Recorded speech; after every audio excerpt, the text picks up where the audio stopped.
अस्सलाम वालेकुम। இன்னைக்கு நம்ம ஹபீஸ் கிச்சனில் பார்க்க போகிற ரெசிபி சுரைக்காய் ஹல்வாய். சுரைக்காய் ஹல்வா பண்ணுறதுக்கு நீளமான சுரைக்காய் ஒன்று எடுத்திருக்கேன், 5 ஏலக்காய் எடுத்திருக்கேன், ஒரு பிஞ்ச் குங்குமப்பூவை தண்ணியில் ஊற வச்சு எடுத்திருக்கேன். குங்குமப்பூ வேணும்னா சேர்த்துக்கலாம், அப்படி இல்லைன்னா ஸ்கிப் பண்ணிடலாம். 75 ml பால் எடுத்து வச்சுருக்கேன். தேவைக்கேற்ப சீனி எடுத்திருக்கேன், நெய் எடுத்திருக்கேன். சீனி, கருப்பட்டி, நாட்டு சர்க்கரை இது எதுலனாலும் இந்த ஹல்வா பண்ணலாம்.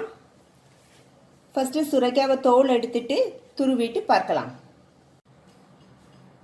எடுத்து வச்ச சுரைக்காயை தோல் நோக்கிட்டு துருவி எடுத்து வச்சுட்டேன். இப்போ ஸ்டவ் ஆன் பண்ணி ஹல்வா பண்ண ஆரம்பிச்சிடலாம். ஸ்டவ் ஆன் பண்ணி ஒரு பேன் வச்சாச்சு. 1 ஸ்பூன் நெய் ஊற்றிக்கிறேன். நெய் மெல்ட் ஆகட்டும்.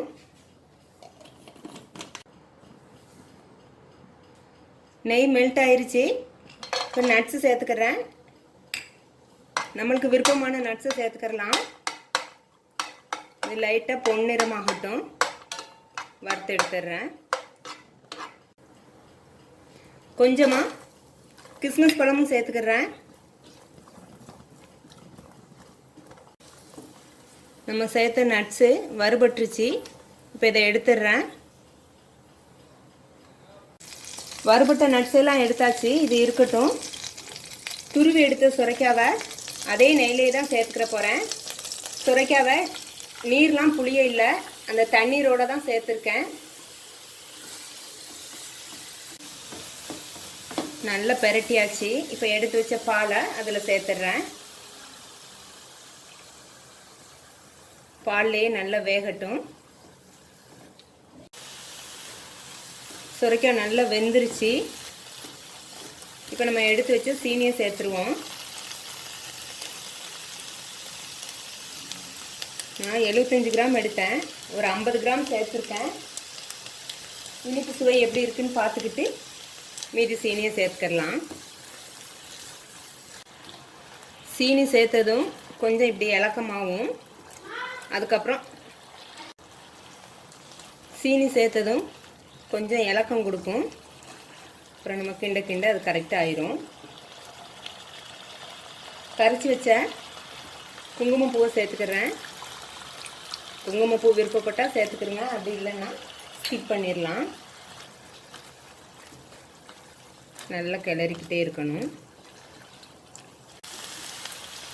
சீனி பாகலாம் நல்லா வத்தி வந்துருச்சு. இப்போ ஒரு 1/2 ஸ்பூன் நெய் ஊற்றிக்கிறேன்.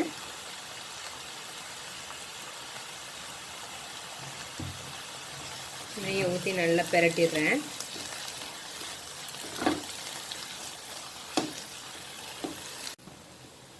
எடுத்து வச்ச 5 ஏலக்காவையும் உரலில் போட்டு பவுட்ரு பண்ணேன், அதை இதில் சேர்த்துடுறேன். சேர்த்து நல்லா மிக்ஸ் பண்ணிடுறேன்.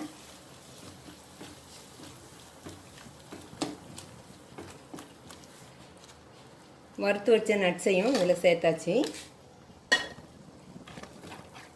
சேர்த்து நல்லா ஒரு முறை மிக்ஸ் பண்ணிவிட்டு ஸ்டவ் ஆஃப் பண்ணிடலாம். நம்ம ஹல்வா ரெடி ஆயிடுச்சு.